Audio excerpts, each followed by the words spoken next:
Hallo Freunde, herzlich willkommen zu einem neuen Video. Ich freue mich, dass ihr wieder mit mir unterwegs seid. Ich freue mich, dass ihr wieder eingeschaltet habt. Und ihr seht schon, worauf ich sitze. Nicht auf meinem Motorrad, sondern auf der F900 XR. Das ist jetzt das zweite Video zu diesem Motorrad. Ich habe im ersten Video ja schon gesagt, fährt sich super. Heute werden wir Topspeed testen. Heute werden wir so ein bisschen die Performance ankratzen, sage ich jetzt mal, auf einer kleinen Bergstrecke. Also wirklich winzige Bergstrecke. Und wir werden einen kleinen Optikcheck machen. Und einen kleinen Soundcheck natürlich auch. Jetzt machen wir erstmal einen kleinen Topspeed-Test, weil das interessiert mich wirklich. Wie gesagt, das Motorrad hat 105 PS. Oh, das ist so schön, da mit Kurven zu fahren. 105 PS, knapp 900 Kubik. Schauen wir mal, was das kann.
Also, 225 waren wir jetzt. Wo wir jetzt mit GPS waren, kann ich jetzt nicht genau sagen. Ich denke, dass die 230 packt. Ich habe auf dem Drehzahlmesser geschaut. Also die war jetzt schon ziemlich am Anschlag im 6. Gang. Hat natürlich nur 6 Gänge. Also 7. Gang. Überflüssig. 230 packt sie. Und Durchzug ist halt immer noch gut. Also wir fahren jetzt 120 im 6. und Durchzug ist gut. Also passt vollkommen. Ist halt das Schöne an einem Zweizylindermotor. Ich werde jetzt mal ein Tempomat ausprobieren. Das ist das allererste Motorrad, das ich fahre, das einen Tempomat hat. Und ich finde Tempomat eine wahnsinnig geile Sache. Sowas sollten meiner Meinung nach Supersportler auch haben. Ich weiß, die BMW Doppel-R, die hat's. Wie es bei den anderen Herstellern ist, weiß ich nicht. Aber ich finde, das sollte jedes Motorrad haben. Weil, wenn man sehr lange unterwegs ist, die rechte Hand gut und gerne mal einschläft. Ich wage es jetzt zu bezweifeln, dass das bei so einem Motorrad funktioniert. Aber bei einer eher sportlich ausgelegten Naked oder bei einer Supersportler passiert das doch relativ schnell. Und das ist auch super einfach. Ihr seht, ich fahre immer noch 115, kein km/h weniger. Und ich habe nur die linke Hand am Lenker. Super einfach zu bedienen, wahnsinnig intuitiv. Und wenn ich bremse, geht er aus. Genau wie beim Auto. Eingeschaltet wird er mit diesem Hebel hier. Steht Off, On. Off ist nach links, On ist nach rechts. Und dann hat man Set. Diesen Hebel drückt man nach vorne. Wenn ich jetzt hier zum Beispiel auf, sagen wir mal, ich schalte mal Gang runter, sagen wir mal auf 90, okay? Ja, nee. So, 89, okay? Und ich kann ganz gechillt dahin fahren. Ohne Probleme. Nehmt mich nicht als Vorbild. Ich fahre gerade freihändig, 90 km/h. So, ist jetzt nicht die beste Idee. Aber man kann super entspannt dahin fahren. Also, es ist wirklich ungewohnt, nur den linken Arm am Lenker zu haben und damit ganz normal zu fahren. Aber es ist gleichzeitig extrem es ist einfach extrem entspannend. Also auch relativ entspannt auf der Autobahn unterwegs, wenn man 90, 100, 110 fährt, sowas. Ab 120 wird es halt dann ein bisschen ungemütlich. Ich meine, klar, für das ist das Motorrad auch einfach nicht gebaut. Muss man an dieser Stelle einfach verdeutlichen. Das Motorrad ist für Folgendes: Kurven gebaut. Landstraße, Kurven, Passstraßen und einfach nur gechillt dahin fahren. Dafür ist dieses Motorrad gebaut. Nicht für die Autobahn. Aber sie schlägt sich auf der Autobahn sehr, sehr gut. Und ich bin mir sicher, dass sie sich mit dem großen Schild noch besser schlagen würde. Tempomat, wie gesagt, mega geile Sache. Und jetzt schauen wir mal, wie die sich in den Kurven verhält.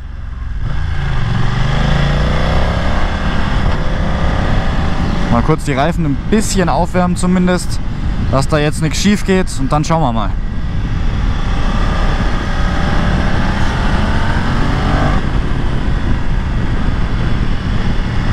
Also ich fühle mich wirklich, ich kenne dieses Bike erst seit fahrtechnisch 30 Minuten und ich fühle mich jetzt schon total sicher. Es ist unglaublich. Dieses Motorrad vermittelt so viel Vertrauen. Also mir fehlen da ein bisschen die Worte, muss ich sagen.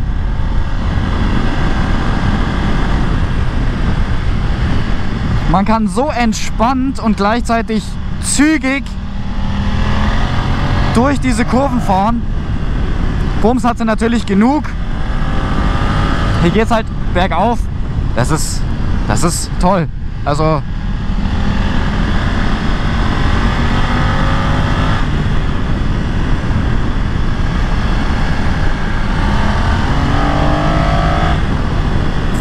das macht so Spaß. Das ist meine Lieblingskurve hier. Oh, da war mein Fuß am Boden. Sorry.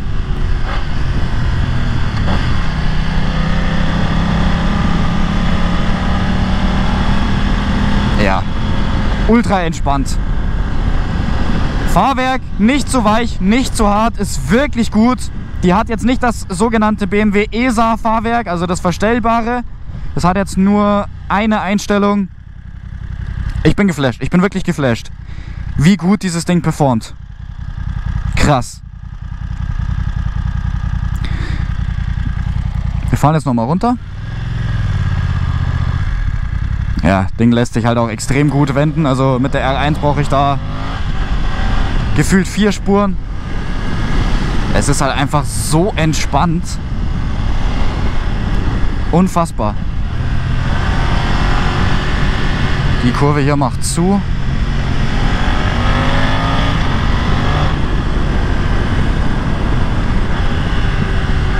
Auch hier Blipper wieder. Schlägt voll rein. Geil. Wahnsinn. Hier wechselnde Bedingungen. Das ist halt einfach schön. Es ist halt einfach schön. Es fühlt sich so an, als würde ich dieses Motorrad schon lange fahren. Ohne Scheiß. Schön, einfach nur schön. Grüß dich. Ja, also performt sehr, sehr gut. Ich bin jetzt halt kein Profi-Testfahrer oder sowas. Ich kann euch nur das sagen, wie ich es empfinde.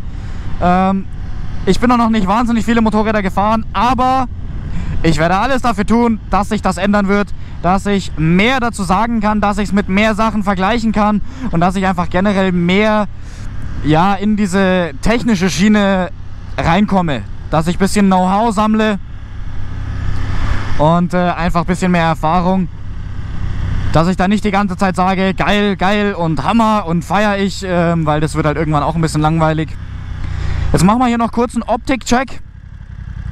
Das darf natürlich nicht fehlen. Also, nehmen wir das Ding mal ganz kurz unter die Lupe. Ich hoffe, euch stören die Autos nicht, die hier immer mal wieder vorbeifahren, denn ich habe jetzt gerade auf die Schnelle keinen besseren Spot gefunden. Die Kamera-Akku ist relativ schwach noch, deswegen muss ich das jetzt hier so durchziehen. Also, optisch für mich ein absoluter Augenschmaus, muss ich wirklich sagen, für so ein Motorrad. Ich bin halt eigentlich gar nicht in der Ecke hier aktiv, in dieser Adventure-Reise-Enduro-Ecke eigentlich null.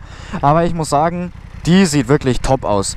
Wenn man sich mal anschaut, die Lichtformation. BMW war ja früher dafür bekannt, eine unsymmetrische Front zu haben. Irgendwie vermisse ich es ein bisschen. Ich muss aber auch sagen, so finde ich es geiler. Also geteilter Meinung bin ich hier, innerlich ein bisschen so zerrissen, aber ich finde auf jeden Fall, es sieht wirklich sehr, sehr gut aus. Der LED-Streifen hier zum Beispiel, dann diese ganzen Applikationen mit den verschiedenen Paneelen, mit verschiedenen Farben, rot, matt, schwarz, beziehungsweise eben Kunststoff, aber schöne Farbe, dann dieses hellgrau. Also es sieht wirklich top aus für so ein Motorrad, absolut. Sie sieht extrem sportlich aus, wirklich aggressiv, finde ich, und macht halt optisch was her. Was für mich ein absolutes Highlight ist, was für mich ganz besonders hervorsticht, ist einfach der Auspuff an sich. Das ist jetzt der Serienauspuff. Trotzdem muss ich sagen, im Vergleich zu anderen serienmäßigen Endtöpfen sieht der extrem gut aus. Ich habe mich ja gerade mit meiner Freundin drüber unterhalten. Das ist einfach nice. Also geil. Optisch gibt es da definitiv schlimmere. Also genügend schlimmere. Optisch super. Machen wir mal einen kleinen Soundcheck. Ich hoffe, es kommt durch das Mikro relativ gut durch.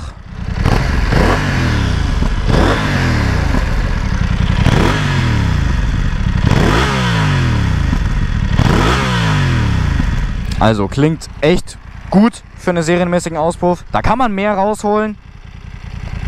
Das würde ich jetzt machen. Aber man merkt schon am Ende, ich denke, man hat es gehört auf der Kamera, sie schießt. Und für ein Motorrad in der Leistungsklasse und vor allem für ein Motorrad in der Preisklasse ist das geil.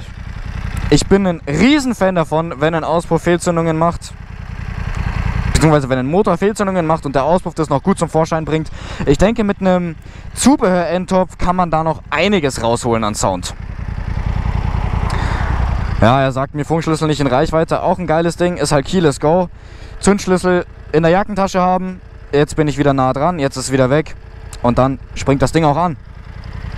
Wie gesagt, die technischen Details gibt es im nächsten Video, aber so an sich muss ich wirklich sagen, geiles Motorrad, geil, macht unheimlich viel Spaß, ist wahnsinnig bequem zu fahren und trotzdem kann man damit sehr sportlich unterwegs sein. Klar, 105 PS sind jetzt nicht die Welt, da gibt es Tourer bzw. Reise-Enduros, die sind stärker auf der Brust, aber die Leistung passt zu 100% zu diesem Motorrad. Ganz klar. Und damit beende ich dieses Video. Danke fürs Einschalten. Freut mich, dass ihr wieder mit mir unterwegs wart. Und bis zum nächsten Mal. Jay ist raus.